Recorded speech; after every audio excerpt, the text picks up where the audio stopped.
Bom dia a todos, a aula de hoje é de HST, Higiene e Segurança no Trabalho. Vamos falar um pouquinho sobre mapa de risco. Primeiro, o histórico. Quando é que ele surge? Em 1992, através dessa portaria aí, a 2008, e foi modificado depois por essas duas portarias, a 29 de 12 de 94 e a 23 de 2 de 99.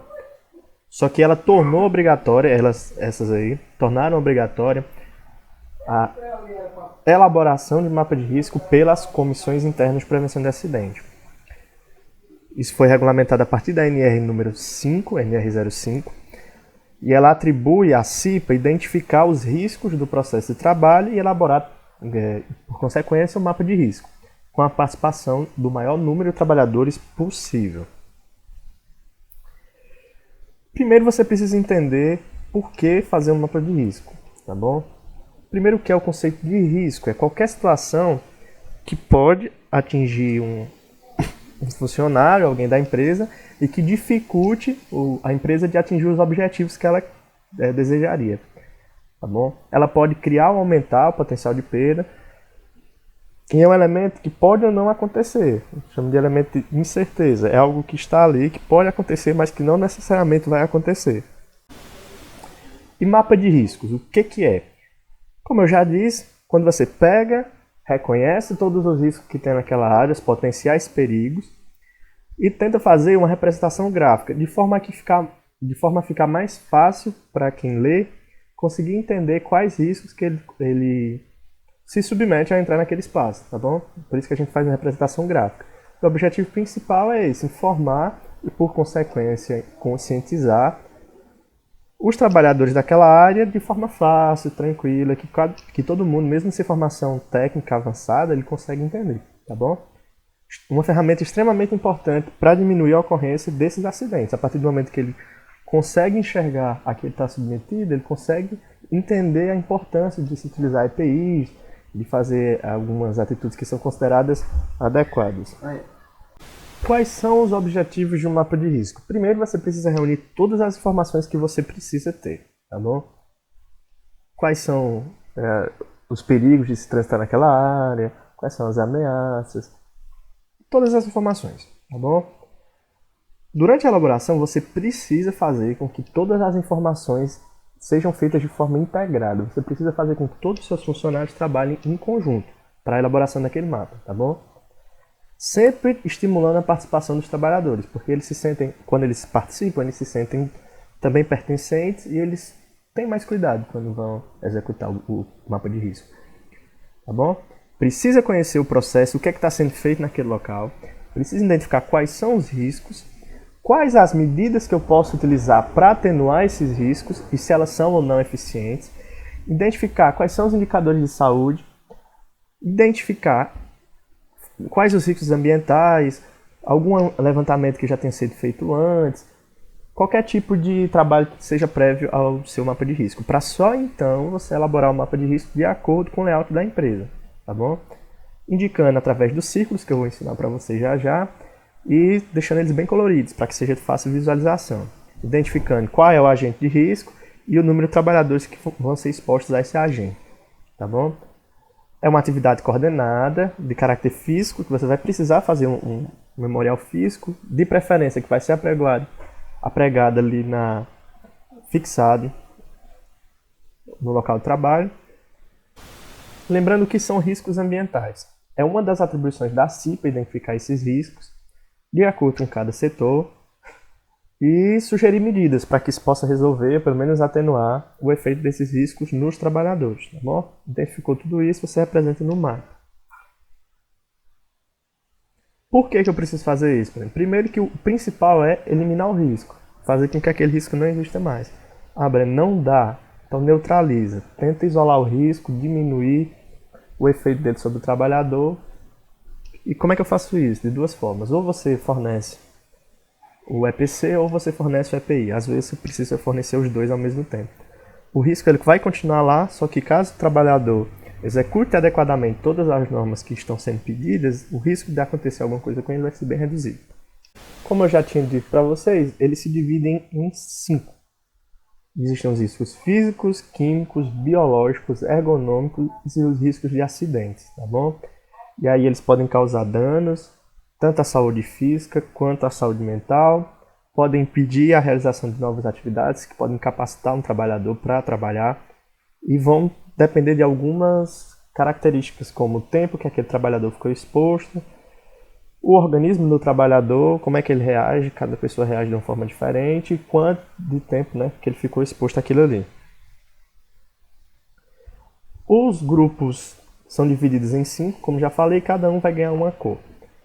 O verde vai ser os riscos físicos, o vermelho, riscos químicos, o marrom, biológicos, amarelo, os ergonômicos e azul, os de acidente. Exemplos vocês já viram, mas se quiserem podem dar uma pausa e lerem. São aqueles que eu já dei em sala. Riscos físicos, ruídos, vibrações, por aí vai. Riscos químicos, poeiras, gases, vapores. Riscos biológicos, vírus, bactérias, o coronavírus, por exemplo, você entra no laboratório, é um risco. O amarelo, riscos ergonômicos, esforço físico intenso, quando você vai levantar material, esforço repetitivo, jornada de trabalho prolongada, e o risco de acidente, como por exemplo, eletricidade, iluminação inadequada, probabilidade de incêndio. Quais são as etapas de elaboração de um mapa de risco? Primeiro você precisa definir qual é a equipe que vai ficar responsável por isso. Estabelecer um coordenador, que vai ser a cabeça ali, que vai orientar as atividades, e os demais membros vão ser divididos para ajudar ele a fazer esse levantamento e a classificação dos riscos em cada espaço. Beleza? Segunda coisa, você precisa entender onde é que você vai trabalhar. Você precisa entender o seu espaço de trabalho. Conhecer os trabalhadores é essencial, todos os dados que forem possíveis, qual o grau de treinamento, de capacitação daqueles funcionários. Precisa entender quais são os equipamentos e quais são os materiais que eles vão estar expostos, o que é que eles fazem, quais são as atividades que eles exercem, o que é que eles fazem com esses materiais e o ambiente em geral, o ambiente de trabalho. A partir disso, você consegue identificar quais são os riscos que tem em cada local. Lembrando que o mapa de risco não é geral. Cada setor precisa de uma análise separada de risco. Então, você vai ter um mapa todo colorido. Entendeu? Depois que você identifica o risco, você precisa dizer como atenuar ou como eliminar o risco. Precisa de EPC, precisa de EPI, precisa mudar o piso, precisa mudar a iluminação, trocar o material por algo mais seguro, por aí vai. Identificar quais são as queixas de saúde mais frequentes. Muitos trabalhadores estão estão ganhando atestado, né? Precisando passar por um tempo de repouso, porque eles estão com dor de cabeça, porque eles estão com problemas respiratórios. Entender quais são os principais acidentes que ocorrem. É uma máquina específica que está causando vários acidentes? Será que se a gente mandar essa máquina para revisão, será se tiver uma atenção especial, um trabalho de capacitação com quem opera essa máquina, será que não resolveria? Precisa fazer tudo isso, entendeu? E conhecer trabalhos prévios. A partir de tudo isso, eu consigo elaborar um novo mapa de risco. Preciso determinar quais são os grupos, quais as cores deles, né, padronizando. A gente vai, de acordo com aquelas que eu já mostrei, eu vou já mostrar como é que faz nas bolinhas. Anota o número de trabalhadores que vai estar exposto a cada um desses riscos dentro do círculo. Especifica o agente, entre os 5 que podem ser, e a intensidade do risco, se é pouco, se é muito, se é grave, se não é. Discute tudo, aprova pela CIPA, deixa fixado no local mais visível possível, para que todo trabalhador que entre no local consiga entender a quais riscos ele está sendo exposto, tá bom? E, sempre que possível, revisá-lo, porque às vezes compra algum material novo, ou, enfim, acontecem mudanças numa empresa, né? Isso é um exemplo de uma planilha que você pode utilizar para fazer esse mapa de risco, para coletar os materiais, os dados, perdão, para fazer um mapa de risco.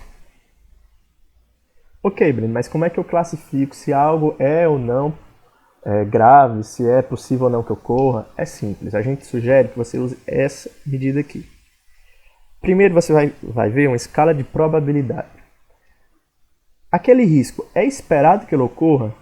Tem enormes chances, tudo indica que ele vai ocorrer, então a probabilidade é alta. Vai ter fator 3. Breno, ele pode acontecer, mas ele pode não acontecer. Tudo indica que ele possa acontecer, então é médio. Qual o fator? 2.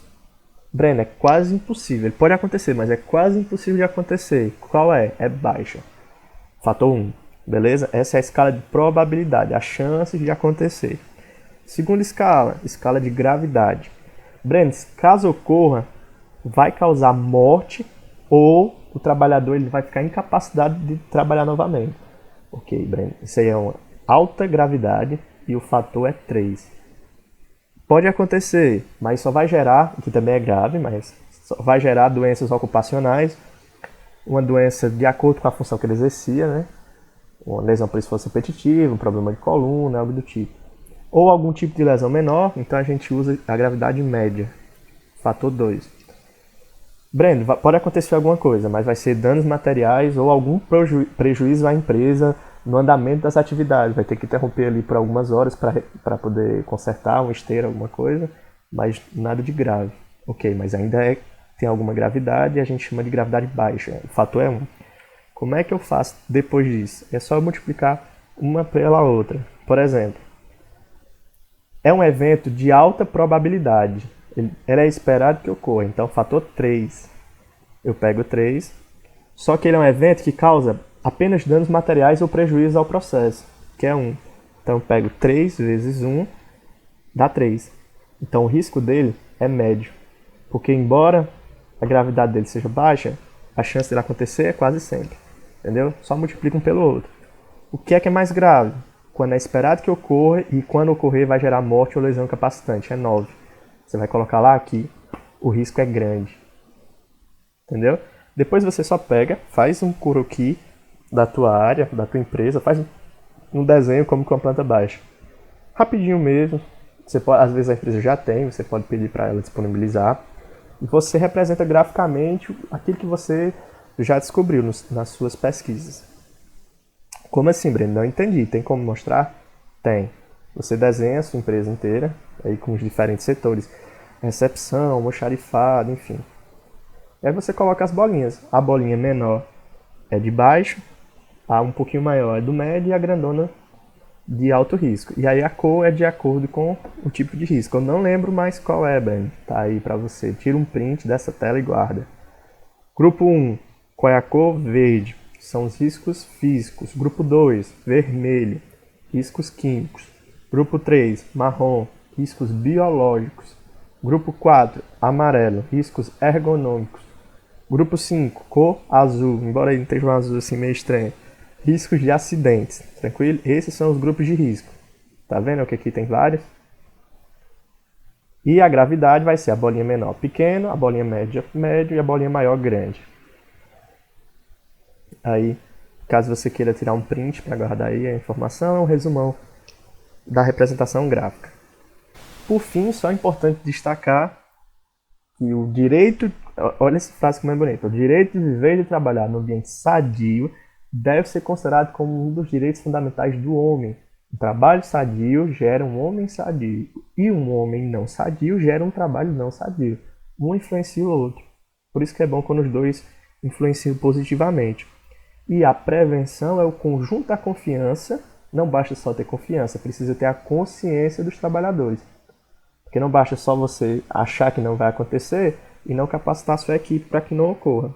Porque o acidente ele só acontece quando a prevenção falha. Se tem uma prevenção boa, ela evita que o acidente ocorra.